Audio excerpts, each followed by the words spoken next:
Hello, my name is Dr. Patrick T. Smith. I'm Associate Research Professor of Theological Ethics and Bioethics at Duke University Divinity School. Our historical divisions, our wrong-headed fixation with rules and rituals, and our preoccupation with worldly matters have broken us apart. So what gifts have we prepared to offer to the King who comes to illuminate our lives and lead us to the grace of unity? The Lord desires our beating and loving hearts, hearts full of love for Him and for our brothers and sisters in Christ from whom we are separated, hearts flowing with acts of mercy and hearts truly penitent and desiring change.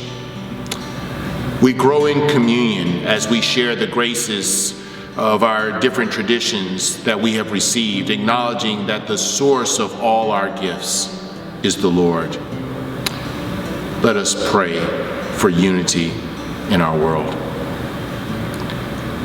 All praise, glory, and thanksgiving to you, O God. You have revealed yourself in the epiphany of your Son, both to those who have long awaited your coming and to those who are not expecting you. You know the suffering that surrounds us, the pain caused by our divisions. You see the world struggling and the deteriorating situation in the Middle East today, the place where you chose to be born, which was sanctified by your presence. We ask you to enable our hearts and our minds to know you.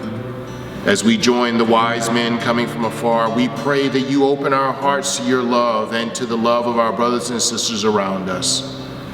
Give us the will and the means to work towards the transformation of this world and to offer each other gifts that may nurture our communion. Grant us, O God, your endless gifts and blessings. Receive our prayer in the name of your Son, Jesus Christ, who lives and reigns with you and the Holy Spirit.